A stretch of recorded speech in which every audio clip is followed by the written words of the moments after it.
Oremos. Dios, te pedimos que tu palabra nos enseñe y nos cambie, para que seamos dadivosos de la misma manera que tú eres con nosotros. En el nombre de Jesús, amén. El sermón de hoy se titula El dar del cristiano. Y está basado en 2 Corintios, capítulo 9, versículos 6 al 15. Voy a leer el texto y luego hablaremos acerca de este. 2 Corintios, capítulo 9, versículos 6 al 15.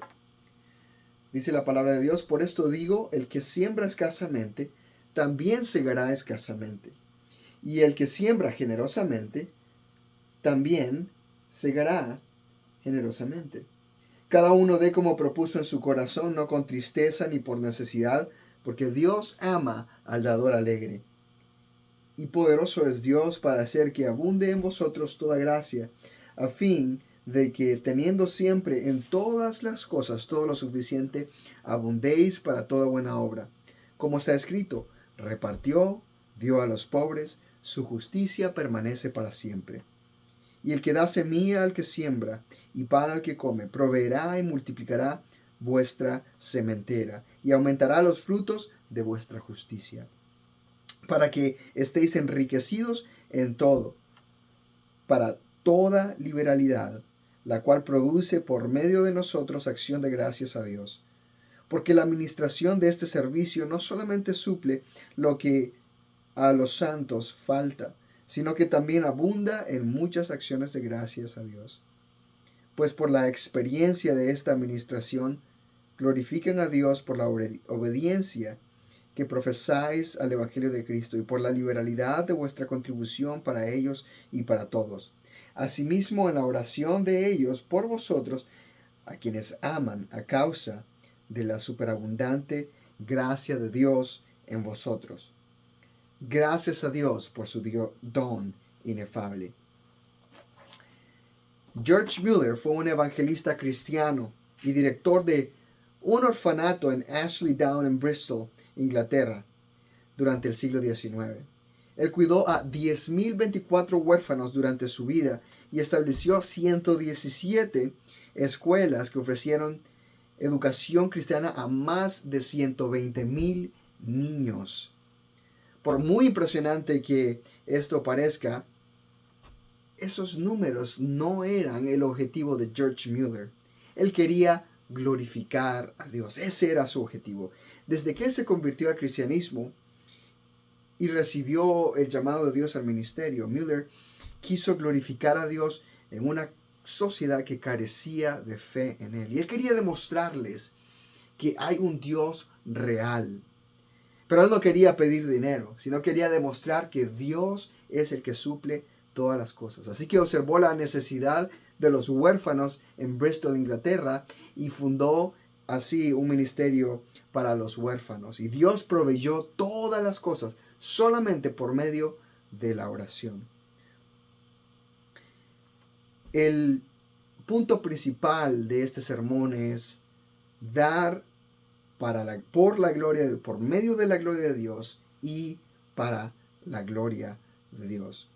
Entonces es primero la gracia de Dios la que nos provee para que finalmente demos para su gloria. En 2 Corintios 9, 6 al 15, vemos que Dios provee su gracia para los que dan. Y cuando ellos dan abundantemente, entonces comienza la gracia de Dios a ser derramada en los creyentes, y los creyentes dan en abundancia y Él finalmente es glorificado. Entonces empieza la gracia de Dios, luego en la abundante ofrenda, y luego Dios es glorificado por medio de eso. Entonces, el dar bíblico produce abundancia por la gracia de Dios y para su gloria. Ese es el punto principal de este texto. Y para nosotros como cristianos, el dar bíblico produce abundancia por la gracia de Dios y para su gloria. No nos referimos simplemente a dar como el mundo daría, exclusivamente para satisfacer las necesidades del pobre o por cualquier otra motivación. Pero el dar bíblico es muchísimo más elevado, es para la gloria de Dios. El apóstol Pablo en la segunda carta de los Corintios está diciéndole a los cristianos que tienen que estar listos, que tienen que estar preparados para dar la ofrenda que ellos habían dicho que iban a dar. Y sabiendo que tienen que estar dispuestos, ahora en este texto, Pablo define esta ofrenda bíblica de los Corintios como una ofrenda generosa y gozosa, una ofrenda genuina y una ofrenda que glorifica a Dios. Entonces esos son los 3 puntos que vamos a ver a través de este texto. Primero, que debe ser una ofrenda generosa y gozosa. Número 2, debe ser una ofrenda genuina. Y número 3, debe ser una ofrenda que glorifica a Dios. Hablemos de lo primero. En los versículos 6 y 7 vemos que el dar bíblico es generoso y gozoso. La donación bíblica o la ofrenda bíblica debe ser generosa y gozosa. El versículo 6 dice así, 2 Corintios 9, versículo 6, por esto digo, el que siembra escasamente, también segará escasamente, y el que siembra generosamente, segará generosamente. Entonces esa ofrenda bíblica debe ser generosa. Esto es de acuerdo a los medios o capacidad de cada persona. Lo que eso significa es que la cantidad de dinero no es lo que define a una ofrenda generosa, porque eso depende y es diferente para cada persona. Déjeme darle un ejemplo acerca de eso. Cuando Jesús estaba mirando a la gente poner dinero en la caja de las ofrendas, muchos ricos aportaban grandes sumas de dinero. Y vino una viuda pobre y echó 2 moneditas de cobre. Y Jesús llamó a sus discípulos y les dijo, en verdad os digo que esta viuda pobre ha echado más que todos los que contribuyen al arca de las ofrendas, porque todos contribuyeron de lo que le sobraba, pero ella de su pobreza echó todo lo que tenía para vivir. Ser generoso no depende de la cantidad que damos, sino que es un acto de fe. El apóstol Pablo usa la metáfora de la agricultura en nuestro texto y dice, el que da generosamente es como el que siembra generosamente.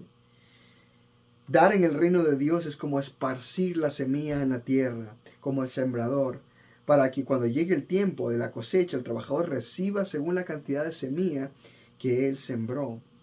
Entonces los cristianos que siembran escasamente van a segar escasamente, y los cristianos que siembran generosamente van a recibir una recompensa generosamente.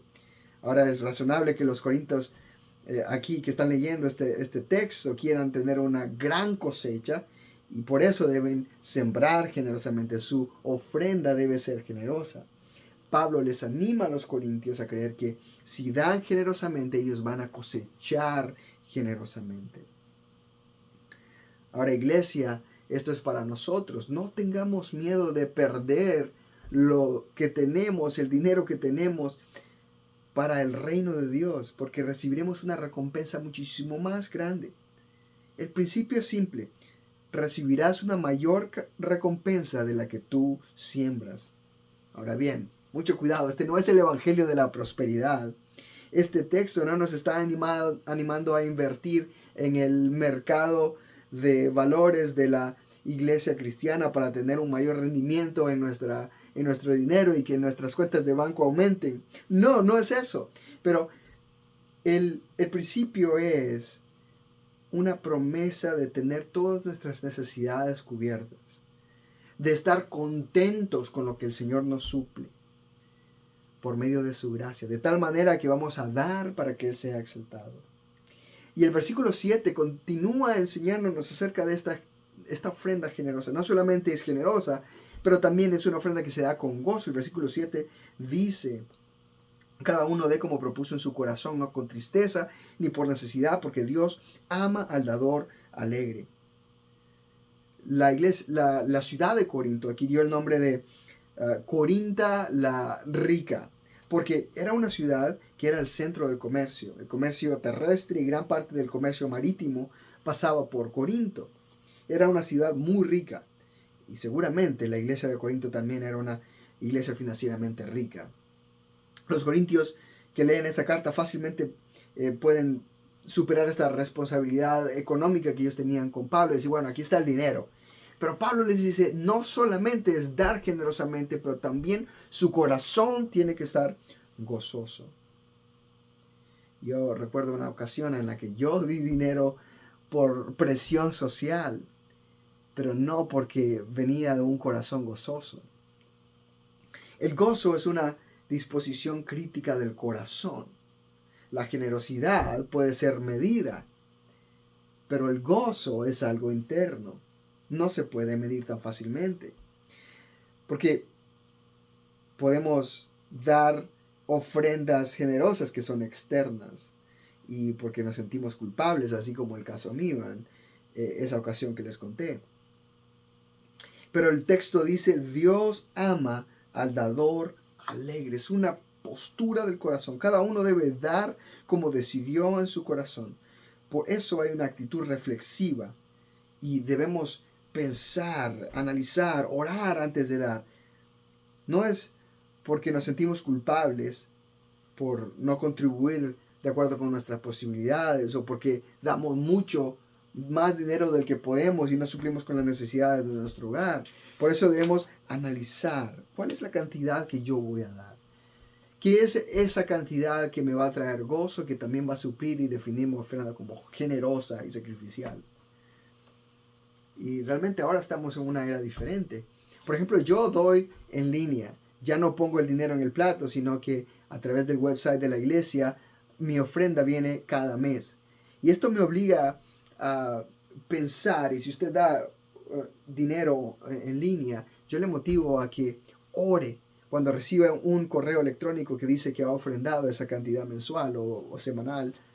Tomen tiempo para orar y decir, Señor, aquí está mi ofrenda generosa y de gozo delante de ti, para la gloria de tu nombre. No solamente dejar que el dinero caiga sin ningún tipo de reflexión, sin ningún tipo de sacrificio, porque la ofrenda debe ser generosa, pero también debe ser con gozo. Entonces, si usted da por internet, por el website, o si pone el dinero también en el plato, o si lo pone en un sobre, la actitud debe ser una actitud de gozo. La aplicación obvia de este texto es a nuestras donaciones financieras, pero también podemos meditar sobre nuestros talentos, nuestro tiempo, nuestros dones espirituales. Estamos dando todos nuestros recursos generosamente y con un corazón alegre. Nuestra ofrenda a Dios debe ser generosa y gozosa. Pero número 2, también debe ser una ofrenda genuina. El dar bíblico es un dar para dar y no para acumular. Esto parece una afirmación obvia. Cuando damos para dar, no para tener más. Pero el estímulo de Pablo parece prometer abundancia después de que demos. Versículos 8 al 11 muestran que el principio bíblico es que daremos la ofrenda, y luego esa ofrenda será recibida, luego nosotros seremos enriquecidos. Y el ciclo parece ser ese. Y finalmente Dios nos bendecirá. El versículo 8 dice de 2 Corintios 9, y poderoso es Dios para hacer que abunde en vosotros toda gracia, a fin de que teniendo siempre en todas las cosas todo lo suficiente, abundéis en toda buena obra. El dar bíblico comienza con la gracia de Dios y procede a movernos a dar para las necesidades de la iglesia y las necesidades de los pobres. Pero es reconociendo, así como vemos en el versículo 8, que es un dar genuino. No es solamente porque estoy pensando que yo seré bendecido, sino porque yo reconozco que proviene de la gracia de Dios y que yo voy a dar entonces para el reino de Dios y para su gloria. Y ese es un dar genuino, no para satisfacer mis necesidades, sino para satisfacer las necesidades del reino de Dios, de los pobres y de la iglesia. Los corintios podrían tener una buena situación financiera, pero la clave no es cuánto tienen o cuánto dan, sino más bien que ellos estén contentos con lo que Dios ha provisto, que ellos reconozcan que Dios ha provisto su gracia abundante. Y ahí vemos el versículo 9, dice, como está escrito, repartió, dio a los pobres, su justicia permanece para siempre. Esta es una cita del Salmo 112. Este es un hombre justo, un hombre recto, que tiene temor de Dios, y la fuente de su generosidad y de su genuinidad en su ofrenda es su temor de Dios. Debemos dar para satisfacer las necesidades de nuestra iglesia, no para que el Señor nos dé más dinero a cambio de nuestra ofrenda, sino para que estamos contentos, porque estamos contentos con lo que el Señor ha provisto, reconocemos que Él nos promete, que Él nos da, y entonces nosotros estamos dispuestos a dar. El versículo 10 dice: y el que da semilla al que siembra y pan al que come, proveerá y multiplicará vuestra sementera y aumentará los frutos de vuestra justicia. Dios provee según su voluntad para lograr su propósito. Pablo dice que Dios suplirá y multiplicará las ofrendas de los corintios para que puedan cosechar aún más medios para hacer el bien, para hacer buenas obras. En otras palabras, el versículo 9 dice que serás enriquecido en todo para ser generoso. Enriquecerse en todos los sentidos, no solamente en el dinero, pero incluso en la generosidad, en el gozo y en la genuinidad para dar. Imagino que si usted tiene un presupuesto y ha aportado la cantidad que regularmente usted da para el Señor, para la iglesia, otros ministerios que el Señor le permite dar, usted tiene ese plan. Pero ¿qué pasa si tiene un ingreso adicional? Si Dios ha derramado su gracia de una manera que no era esperada necesariamente. Bueno, el texto nos dice: si usted ha sido bendecido de una manera especial, dé en una manera especial también. Si usted recibe una bendición de parte de Dios, dé con genuinidad, no solamente para quedárselo, sino para bendecir el ministerio del Señor. A través de nosotros producirá acción de gracias, dice el texto. Producirán acciones de gracia. Entonces el resultado, y esto nos ayuda a transicionar al tercer punto, el resultado de esta genuinidad de dar es la glorificación de Dios, dando gracias, no dando gracias solamente a los donadores, pero al verdadero donador, que es Dios mismo. La iglesia que da y la iglesia que recibe, las dos se unen en glorificación al Padre. Entonces ahí está el tercer punto. El dar bíblico, la ofrenda bíblica, es para glorificar a Dios. Porque ese es como se termina el ciclo en la comunidad cristiana alabando a Dios. El versículo 12 dice: porque la administración de este servicio no solamente suple a lo que a los santos falta, sino que también abunda en muchas acciones de gracias a Dios. Pablo anima a los corintios explicándoles que sus ofrendas satisfacen las necesidades de los santos en Jerusalén. Y eso es bueno, pero en última instancia el exceso se manifiesta en acción de gracias a Dios. Y el exceso me refiero a la abundancia de la que Pablo se refiere. A la abundancia es acciones de gracias a Dios. La iglesia en Jerusalén estaba pasando en este contexto por una gran hambruna y estaban recibiendo ayuda no solo de los corintios, pero de muchas otras iglesias en Asia Menor. Entonces tal vez no sepan quién le dio qué cantidad de dinero. Sin embargo, los corintios no deberían estar interesados en ser reconocidos como la iglesia que dio más, sino que Dios sea glorificado, porque quien últimamente da es Dios, no los corintios. Y la iglesia que recibe reconoce que no es los corintios quien da, sino Dios mismo. Nosotros fuimos creados para la gloria de Dios. Y una forma práctica de glorificar el nombre de Dios es a través de nuestras ofrendas. Cuando nosotros damos con alegría, cuando nosotros damos generosamente, cuando nosotros damos con genuinidad, Dios será glorificado por nosotros y por aquellos que reciben la bendición. El versículo 13 dice: pues por la experiencia de esta administración glorifican a Dios para la obediencia que profesáis al Evangelio de Cristo y por la liberalidad de vuestra contribución para ellos y para todos. La ofrenda que los corintios dan para la necesidad de la iglesia en Jerusalén es una contribución que resulta para la gloria de Dios. Los corintios han sido transformados por el Evangelio de Cristo. Creen que Jesús los salvó. Sus afectos son por Dios y su Hijo que los salvó. Por eso se someten a Dios con su entrega. Sus ofrendas para las necesidades de la iglesia es una confirmación de su fe en el Evangelio de Cristo. Por supuesto, Hay personas que son generosas y que no son cristianos, y esos dan a los pobres y no son creyentes. Pero los corintios tienen otra evidencia además de su generosidad, otra evidencia de su fe en el Evangelio de Cristo. Y esa es su sumisión al Señor. Esa es la diferencia entre el dar de los cristianos y el dar de aquellos que no conocen al Señor. Quizá creas en el Evangelio de Cristo, pero no te has sometido al Señor en tu hábito de dar. Dices, yo creo en Cristo, pero no estoy ofrendando. Entonces no hay evidencia de esa fe. ¿Te someterías hoy en obediencia a Dios si no estás ofrendando de la manera que Dios quiere que ofrendes? Y si estás dando, pero no estás seguro de tu fe, bueno, eso está también al revés. Primero, deposita tu fe y después cree. Versículo 14 dice, asimismo, en la oración de ellos por vosotros, a quienes aman a causa de la superabundante gracia de Dios en vosotros. Observe que la generosidad se desborda en acción de gracias por la gracia de Dios sobre los corintios. La iglesia que recibe la ofrenda alabará a Dios por los corintios, al reconocer que los corintios dan porque Dios ha derramado su gracia sobre ellos. Bueno, cada Navidad celebramos con nuestra familia y abrimos los regalos con ellos. Cuando yo iba a recibir un regalo, uno de mis sobrinos me entregó el regalo a mí. Y este era un niño de 4 años. Y yo dije, bueno, su nombre es Miles, muchas gracias por el regalo y por pensar en mí. Este regalo me lo entregó un niño de 4 años. Pero él no compró el regalo, él no empacó el regalo y probablemente ni siquiera sabía qué había en ese regalo. Su único trabajo era entregarme el regalo.